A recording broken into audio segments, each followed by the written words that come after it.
আমরা বাঙালিরা কেন সবসময় সারা ওয়ার্ল্ডে থেকে পিছিয়ে থাকবো? ক্রিপ্টোকারেন্সি এটার বিষয় সারা ওয়ার্ল্ডের মানুষ জানে। এটা আসলে কি, এটা কিভাবে কাজ করে, এটার ভ্যালু দিন দিন বাড়তেছে, ফিউচারে এটার ভ্যালু আরো বাড়বে।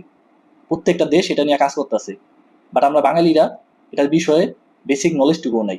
আসলে এটা কি? এটা আগামী দিনের কারেন্সি, এটা আগামীর ফিউচার। আগামীতে এটার দ্বারাই সকল লেনদেন হবে। আমেরিকার মতন দেশ এটা নিয়ে কাজ করতেছে। যখন সারা ওয়ার্ল্ড এটা লিগেল হয়ে যাবে, তখন এটার দ্বারা সকল লেনদেন হবে। এটা আগামীর ফিউচার, এটা আগামীর কারেন্সি। সো আমাদের বাঙালিদের এটার বিষয় জানা দরকার যে আসলে এটা কি। যখন এটা লিগেল হয়ে যাবে, তখন যে আমাদের কোনো সমস্যা না পড়তে হয়, আমরা যে এটার বিষয়ে আগে থাকতে সচেতন হই, জানি।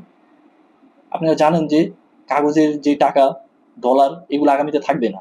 আগামীতে এই ক্রিপ্টো কারেন্সি, ডিজিটাল কারেন্সি, এগুলো ওন করবে একটা দেশকে, একটা মুদ্রাকে।